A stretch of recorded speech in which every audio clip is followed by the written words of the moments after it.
नमस्ते दोस्तों, स्वागत है आप सभी का मेरे इस यूट्यूब चैनल पर। आपको तो पता ही है मैं आप बीती और स्टोरीज लेकर आता हूँ। आज जो मैं कहानी लेकर आया हूँ ये आप सबकी रूह दहला देने के लिए काफी रहेगी। और ये कहानी किसी और की नहीं, मेरी एक पड़ोस की दीदी की है। अब देखो, मैं उनका नाम तो रिवील नहीं कर सकता क्योंकि उन्होंने नाम बताने के लिए साफ मना किया है। वो नहीं चाहती कि गली के लोगों को उनके बारे में पता चले कि उनके साथ कुछ ऐसा गुजरा है। लेकिन जो गुजरा उन्होंने मुझे बताया और वो चाहती थी कि उनकी स्टोरी यहाँ पर सुनाई जाए, इसलिए मैं उनकी स्टोरी यहाँ पर सुना रहा हूँ। अगर आपके पास भी कोई कहानी, तो देरी ना करते हुए बस कमेंट कर देना, आपकी कहानी भी यहाँ पर सुनाई जाएगी। उन्होंने बताया मुझे कि जब वो 12th क्लास में थी तो पढ़ाई में काफ़ी होशियार थी, जिसके कारण उनको 2-3 ट्यूशन भी लगाने पड़ते थे। अब एक ट्यूशन वो जाती थी। अब ट्यूशन से आती थी तो वो जो रास्ता था वो काफ़ी सुनसान सा था, जहाँ पर उनका ट्यूशन था। मैं ट्यूशन की जगह भी रिवील नहीं करूँगा, पर मुझे सारी जगह पता है, क्लियर पता है कि कहाँ की बात है ये और कहाँ की नहीं। फिर उन्होंने बताया मुझे कि जैसे ही उन्होंने महसूस किया कि उनके शरीर में थोड़ा अजीबपन है, मतलब जैसे कि थकावट रहना और हमेशा आलस भरा होना, नींद आ जानी, किसी काम को ना करने का मन करना, जी भर के नहाने का मन नहीं करना कि मैं नहीं नहा रही, और हमेशा चिड़चिड़ा रहना। अब कुछ दिन बीते, उन्होंने मुझे बताया कि उनके साथ जो उसके बाद हुआ वो दहला देने वाला था। अब उन्होंने अपनी मम्मी को ये सब कुछ बताया तो उनकी मम्मी ने कहा कि मेरी पहचान में एक बाबा है। वो लेकिन काफ़ी दूर रहते हैं, उन बाबा का नाम भी नहीं लूँगा मैं जिन्होंने बताया मेरे को। मतलब उन्होंने बाबा का नाम भी बताया, तो उन्होंने मुझे पूरी डिटेल में बताई, पर वो चीज़ें मैं नहीं रिवील कर सकता। क्योंकि मैं नहीं चाहता कि कोई बाबा बदनाम हो या फिर कोई और बदनाम हो।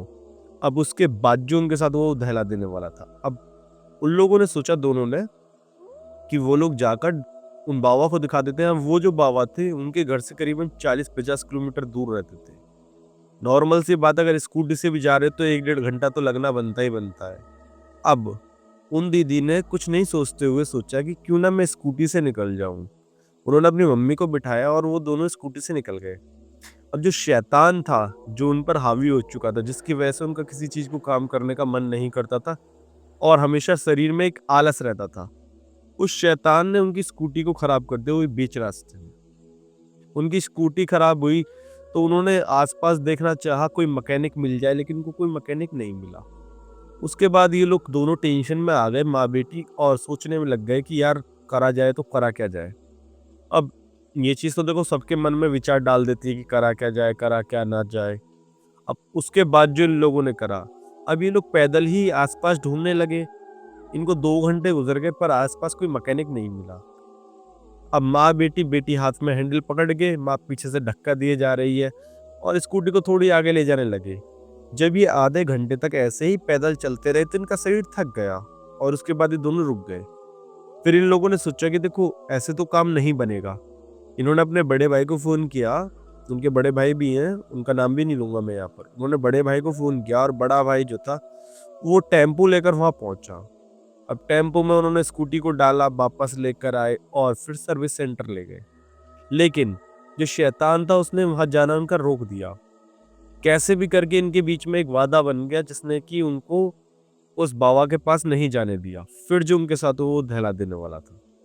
फिर उन्होंने दोबारा से प्लान बनाया, जब उनकी स्कूटी सही होगी, कि इस बार जाएंगे तो जाएंगे। इस बार मम्मी को हटाकर उन दीदी ने अपने भाई से कहा कि भाई तू लेकर चल गाड़ी। अब भाई मान गया, भाई ने कहा ठीक है चल मैं ले चलता हूँ। लेकिन भाई जो था उनका, वो इन चीजों पर विश्वास नहीं करता था, भूत प्रेत एंड ऑल। फिर जो हुआ वो दहला देने वाला था। तो कान खोल के और दिल थाम के बैठ जाइए सुनने के लिए कि उसके बाद क्या हुआ। अब ये दोनों निकल गए। अब जाए जा रहे हैं, जाए जा रहे हैं, जाए जा रहे हैं, जाए जा रहे हैं। यो 1 घंटे में ही पहुंच गए क्योंकि लड़के ने स्कूटी बहुत तेज दौड़ाई थी। अब स्कूटी सर्विस हो चुकी थी तो भाई देखो स्कूटी बंद तो होनी बनती नहीं थी। उसके बाद जो हुआ, इन लोगों ने एंटर किया उनके घर में, भाई वहां देखा तो वहां तो लोग रो रहे हैं। कोई सिर घुमा रहा है और बाहर से कोई कुछ कर रहा है, कोई कुछ कर रहा है। ये चीजें देख के दोनों भाई बहन की रूह सी कांप गई। अब इन ये लोग बैठ गए कि यार कद हमारा नंबर आओगा।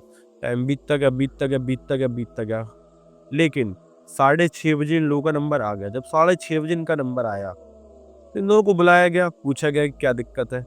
उस लड़की ने सारी बात बताई कि ऐसे ऐसे मुझे आलस महसूस होता है, मेरी मम्मी ने कहीं पूछा था आपके बारे में, फिर हम लोग स्कूटी करके यहाँ पर आए, हमारी पिछली बार स्कूटी खराब हो गई थी, इस बार मैं इसलिए अपने भाई को लेकर आई हूँ एंड ऑल। इन्होंने पूरी डिटेल बता दी। तो फिर उसने पीछे को मुँह करा और काली माँ की बहुत बड़ी मूर्ति थी उसके पास। उस मूर्ति की तरफ देखने लगा और कहने लगा कि प्रसाद लाए हो? अब ये दोनों कन्फ्यूज़ कि प्रसाद? उसने कहा कि यहाँ से बाहर जाओ, रोड पे को निकलोगे तो पहले नंबर की दुकान पड़ेगी, उसपे प्रसाद मिलेगा, वो प्रसाद लेके आना है। अब वो आदमी कहता है चलो मैं लेकर आता हूँ, वो चला गया। उसने वहाँ जाके प्रसाद लिया तो प्रसाद जो था वो 50 रुपए का था। लेकिन वो दुकान वाला कहता है कि माता रानी के नाम पर मैं सिर्फ 45 रुपए लेता हूँ। और उसने 5 रुपए कम लिए और उसको प्रसाद दे दिया। अब ये लोग प्रसाद लेकर आ गए। उसके बाद प्रसाद में धूप बत्ती थी एंड 2-3 चीजें और थी, सिगरेट भी थी। माता रानी को चढ़ रही होगी। अब उसके बाद जो हुआ, उसने ये चीज चढ़ा दी और भाई उस लड़की ने बताया मुझे कि मुझे कुछ याद नहीं, मेरे भाई ने मुझे बताया कि मैं अपना सिर को ऐसे ऐसे घुमा रही हूँ। फिर वो आदमी उस लड़की से कहता है कि बता क्या चाहता है? मैं इस लड़की को चाहता हूँ और ना चाहकर भी इस लड़की का पीछा नहीं छोड़ूंगा। जब ऐसी बात कही तो उसका भाई भी देखता रह गया। उस लड़की को तो कुछ होश ही नहीं था। बाबा ने कहा ये लड़की के पीछे तो तू बिल्कुल नहीं पड़ेगा, जब मैं तेरे ऊपर अपना वाट डालूंगा। उसने कहा भाई वहां जो हो रहा था ना, दोनों मतलब एक रूहानी शक्ति जो मेरी बहन के अंदर थी और दूसरा वो बाबा, वो भी अपने आप में ही पीप पर था। अब दोनों की लड़ाई बांसुरी बेसबाजी। उसने भाई एक चिमटा टाइप का उठाया, उस लड़की की कमर में 4-5 रखे और भाई वो भूत रोगा है आई आई करके और बहुत तगड़ी तरीका से रोकता है। उस चीज को देखकर वो लोंडा भी डर रहा बहन चो और वहां के लोग भी डर रहे। और जिन लोगों पर भूत निकल जाता वो साइड में बैठे पड़े। उसके बाद 5-10 मिनट हो गई। अब उसने कुछ पढ़ा और पढ़ने का उस लड़की के ऊपर मारा। उसके बाद तुरंत लड़की बेहोश हो गई। वो कहता है अरे गुरुजी ये मेरी बहन को क्या हुआ? अब गुरुजी क्या कहे, गुरुजी कहता है कि बहन को ना हुआ कुछ भी, तू बेफिक्र रहा है, ये वो भूत को हुआ है, वो ठीक हो जाओगी। जैसे उसने ये वाली बात की अब ठीक हो जाएगी तो भाई वो लड़का थोड़ा टेंशन फ्री सा हो गया। फिर लगा चलो सही है, फिर तो बहन ठीक हो जाएगी। तो अब आधे घंटे बाद लड़की को होश आता है। वो कहती है मैं यहाँ क्या कर रही हूँ? उसको कुछ याद नहीं था कि उसके साथ क्या हुआ है। बाबा से बहसबाजी हुई है, बाबा ने चिमटे मारे। कहती है मेरी कमर कैसे दर्द कर रही है? अब कमर क्यों ना दर्द करती भाई, देखो बाबा ने चिमटे बजाए थे। उसके बाद बाबा ने कहा कि देखो तुम्हारी लड़की के ऊपर रास्ते से कोई शैतान लग गया है और काफी नीच शैतान है और बहुत अजीबोगरीब टाइप का शैतान है और काफी नीच शैतान है। जब उसने ये वाली बात कही तो उसके बाद ये लोग कंफ्यूज हो गए और ये कहने लगे तो करा क्या जाए गुरुजी? गुरुजी ने कुछ नहीं कहा। गुरुजी ने कहा मैं तुम्हें उपाय बताता हूँ। ये मैं धागा दे रहा हूँ और ये सामान है जो तुम प्रसाद में लाए थे। इसमें बतासे, बतासे तो आप जानते ही होंगे सफेद कलर के होते हैं। और ये बतासे हैं, इनमें से एक बतासा है, इसको रोज चींटियों को डालना है अपने ऊपर से 7 बार वारने के बाद। अब ये वाली बात उन्होंने सुनी, उन्होंने कहा ठीक है चलो। अब फिर गुरुजी से ये लोग आज्ञा लेकर रात में ही निकल गए। 8 साढ़े 8 बज रहे थे और उसके बाद ये लोग 10 बजे करीब अपने घर पहुंचे।